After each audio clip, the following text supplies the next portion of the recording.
क्या आपको लगता है कि आपकी मातृभाषा का मजाक बनाया जा रहा है? आपको अपने ही देश में आउटसाइडर कहा जा रहा है? तो ये वीडियो आपके लिए है। क्या आपको लगा कभी कि सिर्फ इसलिए आपकी जॉब चली गई क्योंकि आप हिंदी बोलते हो, या इसलिए चली गई क्योंकि आप मराठी, कन्नड़, तमिल या बंगाली नहीं बोलते हो? तो ये वीडियो उसी लिंगुअल इंजस्टिस की सच्चाई बताएगा। दोस्तों, क्या आपको पता है कि आज इंडिया में एक डिलीवरी बॉय से सिर्फ इसलिए पिज्जा का पैसा नहीं दिया जा रहा क्योंकि वो हिंदी बोल रहा है? क्या आपको लगता है कि ये लैंग्वेज का प्यार है या पॉलिटिक्स का खेल? और सबसे शॉकिंग बात ये है कि सेम पर्सन अगर इंग्लिश में yes sir, thank you sir बोले तो रेड कारपेट जैसा ट्रीटमेंट मिलता है। तो ये डबल स्टैंडर्ड क्यों? आखिर क्यों है ये दोगलापन? और इसके पीछे का असली गेम क्या है? रुकिए, स्किप मत कीजिएगा, क्योंकि आगे जो इस एपिसोड में आपको दिखाया जाएगा वो आपकी आंखें खोलेगा इस लैंग्वेज वॉर को लेकर। तो आज हम इस वीडियो में समझेंगे कि भारत के लैंग्वेज वॉर का पूरा इतिहास क्या है, क्यों हिंदी राष्ट्रीय भाषा कभी नहीं बना, और महाराष्ट्र में मराठी लैंग्वेज को लेकर क्या हो रहा है। क्या ये अस्मिता का मुद्दा है या सिर्फ पॉलिटिक्स का एक और नया ड्रामा? और भारत का फ्यूचर क्या सिर्फ भाषा पे लिखा जाएगा? तो वीडियो को एंड तक जरूर देखिए, क्योंकि आज आपको मिलेगा एक नया नजरिया मैन ऑफ विजडम के साथ। नमस्कार दोस्तों, मैं हूं चंदन कुमार और आप देख रहे हैं मैन ऑफ विजडम, वो चैनल जो आपको सिर्फ न्यूज नहीं बल्कि न्यूज के पीछे की सच्चाई बताता है। आज जो टॉपिक है वो बहुत सेंसिटिव है, लेकिन डिस्कस करना जरूरी है, क्योंकि ये सिर्फ महाराष्ट्र या तमिलनाडु की बात नहीं, ये पूरा इंडिया का आइडेंटिटी की बात है। भारत एक देश नहीं है, एक लिंग्विस्टिक महानगर है।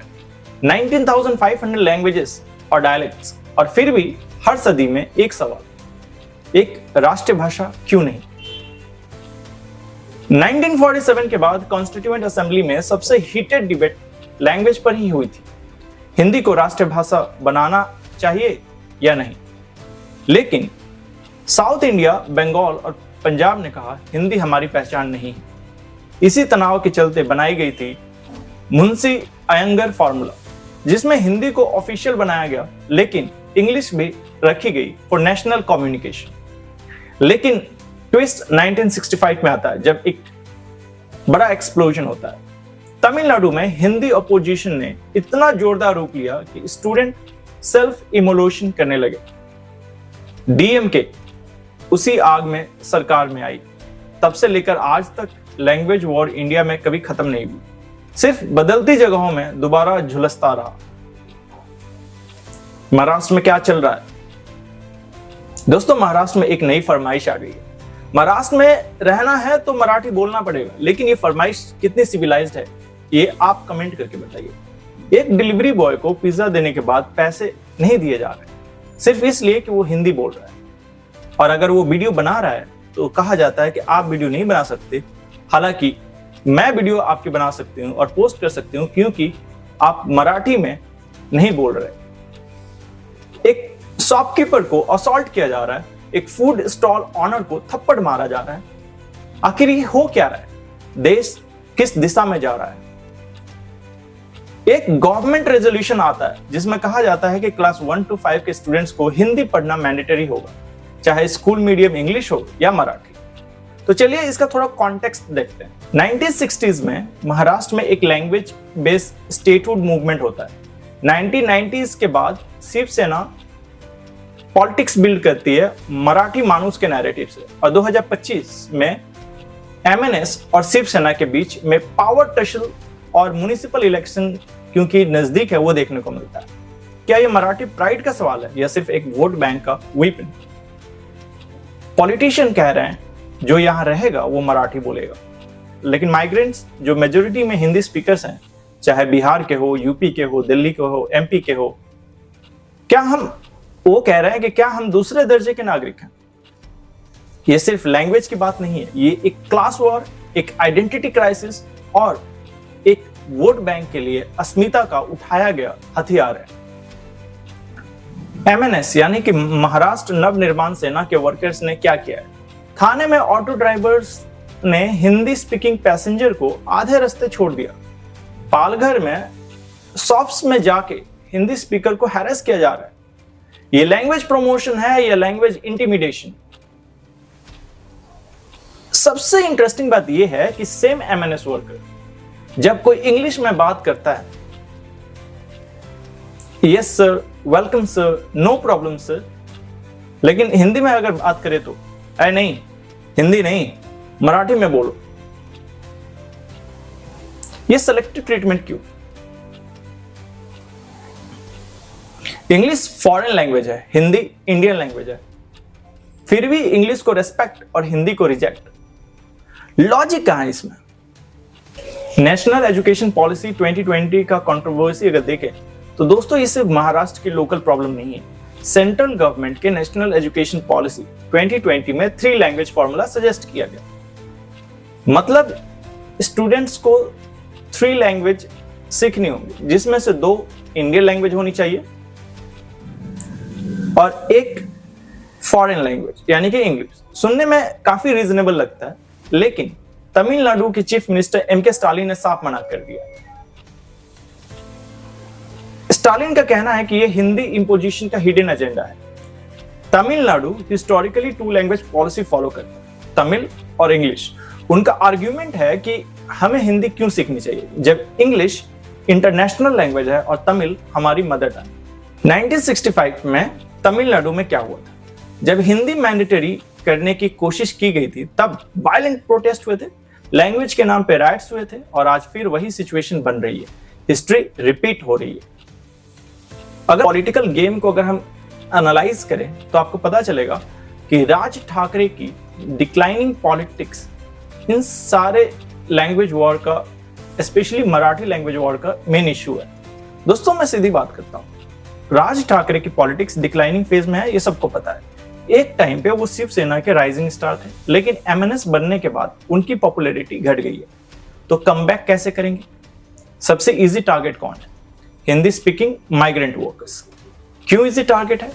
क्योंकि ये लोग वल्नरेबल हैं, फाइनेंशियली वीक हैं, पॉलिटिकली पावरलेस हैं।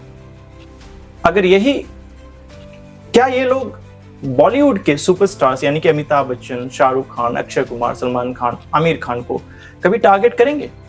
बिल्कुल नहीं करेंगे। क्यों नहीं करेंगे? क्योंकि वहां पे पावर है, पैसा है, मीडिया इन्फ्लुएंस है। तो आखिर अत्याचार जो है वो गरीबों पे किया जा रहा है। देखिए, राज ठाकरे और उद्धव ठाकरे 20 साल बाद मिले, क्या इमोशनल रियूनियन है। लेकिन क्यों? क्योंकि स्टेट गवर्नमेंट ने हिंदी को 3rd लैंग्वेज बनाने का प्लान लाया है। मतलब फैमिली रियूनियन भी लैंग्वेज से पॉलिटिक्स के ऊपर। क्या कोइंसिडेंस है या स्ट्रेटेजी? ये आप बताइए। एमएनएस और शिवसेना ने मराठी अस्मिता को चुनावी मुद्दा बना दिया। क्रिटिक्स ने इसे कहा यह ठाकरे कजिन्स का डेस्परेट मूव है बीएमसी के बजट पर कंट्रोल करने के लिए। भाषा यहां अब आइडेंटिटी से ज्यादा वोट बैंक बन गया। और इसके विक्टिम्स कौन एक्चुअली में सफर कर रहा है? सबसे दुख की बात यही है कि ये अग्रेशन किस पे टारगेट हो रहा है? उन मेजोरिटी हिंदी स्पीकर्स पे, यूपी बिहार के पुअर माइग्रेंट वर्कर्स पे, डिलीवरी बॉयज पे, स्ट्रीट वेंडर्स पे। ये लोग क्या पाप किए? सिर्फ हिंदी में बोलने का? सिर्फ रोटी कपड़ा मकान कमाने मुंबई आने का? अगर ये पाप है तो ऐसे पाप तो आगे भी होते रहेंगे। प्रियंका चतुर्वेदी जो एक पॉलिटिकल फिगर है, उनका स्टेटमेंट आता है कि एब्सोल्युटली मराठी मैंडेटरी होनी चाहिए मुंबई में, क्योंकि just like Bengali is mandatory in Bengal and Kannada in Karnataka. ये लॉजिक समझ में आता है, लेकिन इन्फोर्समेंट का तरीका बिल्कुल गलत है। प्रिजर्वेशन और ऑपरेशन दोनों में जमीन आसमान का अंतर होता है। वहीं पे एनडीटीवी के स्पीकर ने जब प्रियंका चतुर्वेदी से पूछा कि क्या आपको मराठी आती है, तो उन्होंने कहा कि मुझे मराठी आती है लेकिन उतनी फ्लुएंटली नहीं आती। मैंने बहुत सारे लैंग्वेज सीखने की कोशिश की लेकिन उसमें सक्सेसफुल नहीं रही। तो प्रियंका चतुर्वेदी जी से ये भी पूछना बनता है कि अगर आप फ्लुएंटली नहीं बोल सकती मराठी, तो आप ये कैसे एक्सपेक्ट करती हैं कि जो गरीब मजदूर इंसान है वो इतनी फ्लुएंटली मराठी बोल सकता है, सीखने की कोशिश कर सकता है लेकिन उतनी फ्लुएंटली नहीं बोल पाए। तो आप एक पॉलिटिकल फिगर हो कि आपको मराठी नहीं आती और आप एक्सपेक्ट कर रहे हो कि दूसरा कोई फ्लुएंटली मराठी। सबसे पहले तो आपको फ्लुएंटली मराठी बोलनी सीखनी चाहिए। तो ये डबल स्टैंडर्ड क्यों है? एक एक्सपेरिमेंट करते हैं। अगर मैं मुंबई में जाकर इंग्लिश में बात करूं, excuse me, can you help me out, या could you help me with this और XYZ इश्यूज, तो रेस्पॉन्स क्या आएगा? Yes sir, sure sir, absolutely sir. लेकिन अगर हिंदी में बोलूं, भाई जरा हेल्प कर दोगे, तो रेस्पॉन्स क्या आएगा? मराठी में बोलो वरना मदद नहीं मिलेगी। ये डबल स्टैंडर्ड क्यों? इंग्लिश कॉलोनियल लैंग्वेज है, हिंदी इंडियन लैंग्वेज है, फिर भी इंग्लिश को रेस्पेक्ट। लॉजिक कहाँ है इसमें? बिगर पिक्चर अगर आप देखें तो लैंग्वेज का पर्पस क्या है? कम्युनिकेशन, एक दूसरे के भावनाओं को समझने के लिए, एक दूसरे को हार्ट्स को कनेक्ट करने के लिए, कल्चर को शेयर करने के लिए। लेकिन यहां लैंग्वेज को वीपन बनाया जा रहा है, डिवाइड करने के लिए, एक्सक्लूड करने के लिए, इंटिमिडेट करने के लिए। इमेजिन करो कि मुंबई की चाय की टपरी पे एक मराठी स्पीकिंग और एक हिंदी स्पीकिंग व्यक्ति बैठा हुआ है। तो मराठी वाला कहता है भाई मुझे मराठी पे गर्व है लेकिन हिंदी से प्रॉब्लम नहीं। हिंदी वाला कहता है यार मैं मराठी सीख रहा हूं और कुछ दिनों में सीख जाऊंगा। तो मराठी वाला बोलता है कि यार कोई बात नहीं, मैं तुम्हें हेल्प कर दूंगा मराठी सीखने में। ये है रियल इंडिया। लैंग्वेज पॉलिसी का असर सिर्फ क्लासरूम में नहीं होता, ये रोजगार, आइडेंटिटी और डिग्निटी तक जाता है। इंग्लिश आज भी लैंग्वेज ऑफ पावर है। हिंदी माइग्रेंट कम्युनिटीज के लिए सर्वाइवल टूल बन गया है। मराठी, कन्नड़, तमिल जैसे लैंग्वेज पब्लिक स्पेस से गायब हो रहे हैं और इसको प्रिजर्व करना बिल्कुल जरूरी है। लेकिन तरीके और पॉलिसी बनानी होंगी। किसी के ऊपर फोर्सफुली या किसी को गाली देकर आप अपनी लैंग्वेज को प्रिजर्व नहीं कर सकते। और जब रीजनल लोग कहते हैं कि learn our language if you work here, तो माइग्रेंट्स को लगता है ये डिस्क्रिमिनेशन, क्योंकि आप गाली दे रहे हो, उसे मार रहे हो। पर असली प्रॉब्लम ये है कि पॉलिसी में क्लैरिटी नहीं है। गवर्नमेंट को डिसाइड करना होगा कि स्किल बेस्ड लैंग्वेज लर्निंग चाहिए या नेशनलिस्ट प्राइड चाहिए। AI टूल्स और ट्रांसलेशन टेक का यूज हो या 1950s की कॉलोनियल माइंडसेट को आप बनाए रखना चाहते हैं। फंक्शनल फ्लुएंसी प्रमोट करना है या रोट मेमोराइजेशन कंटिन्यू रखना है। अगर आप प्रैक्टिकल बात करते हैं तो इकोनॉमिक्स ऑफ लैंग्वेज आपको समझना होगा। मुंबई की इकोनॉमी किस पे डिपेंडेंट है?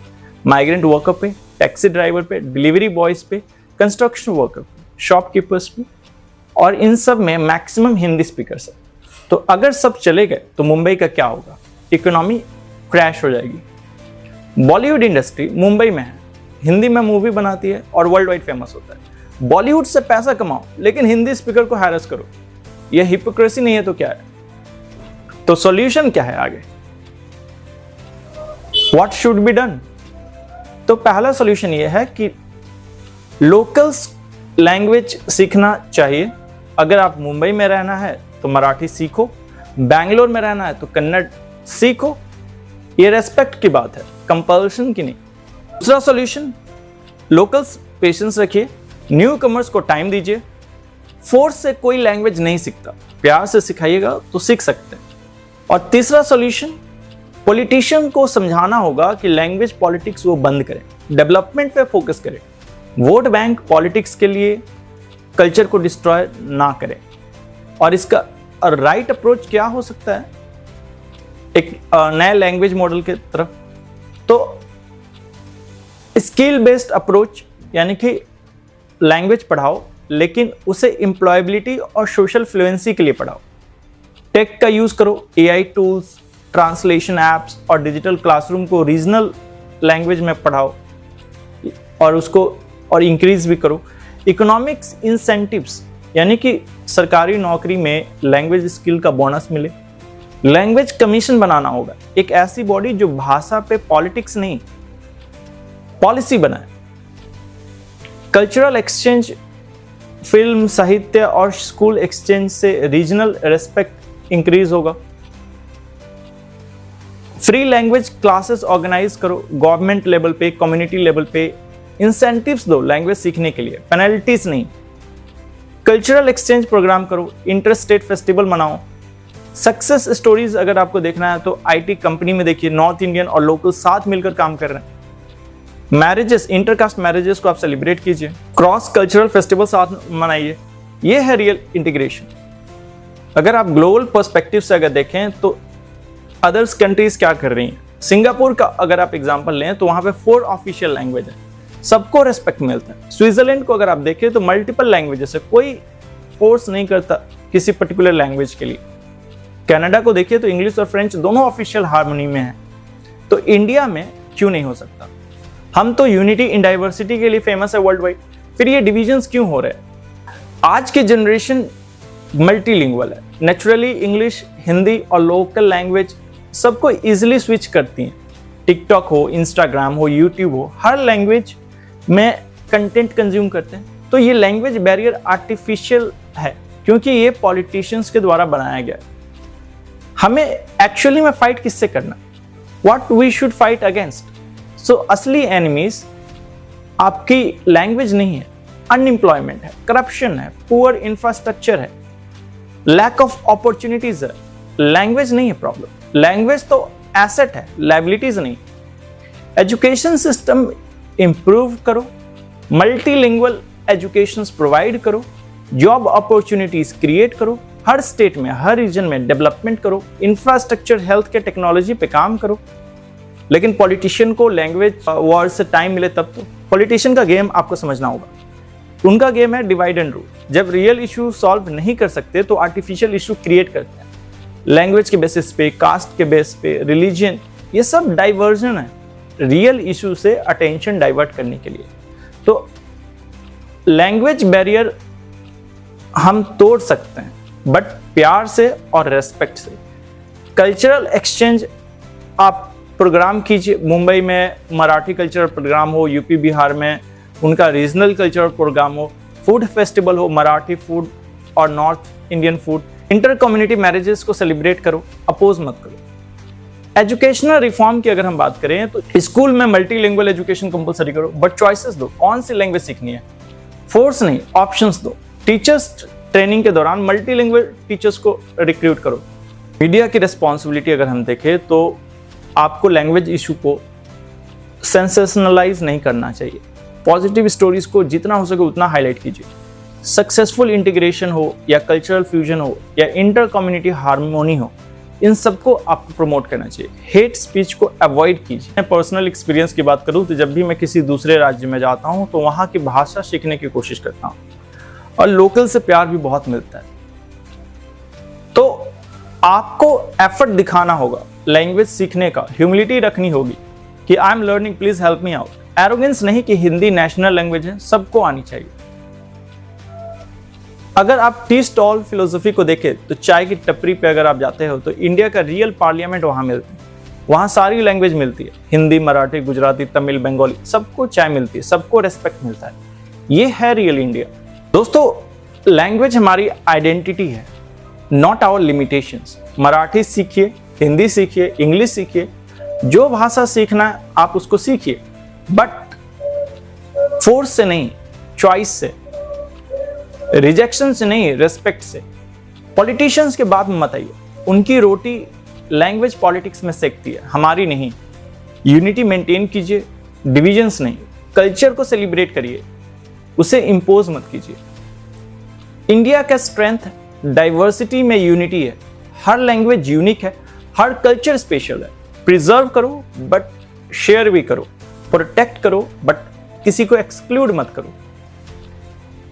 इमेजिन करो कि मुंबई के स्ट्रीट पे एक डिलीवरी बॉय मराठी में धन्यवाद बोलता है, कस्टमर हिंदी में शुक्रिया बोलता है, दोनों इंग्लिश में थैंक यू भी बोल सकते हैं। यहां है हार्मनी, हॉस्टिलिटी नहीं है।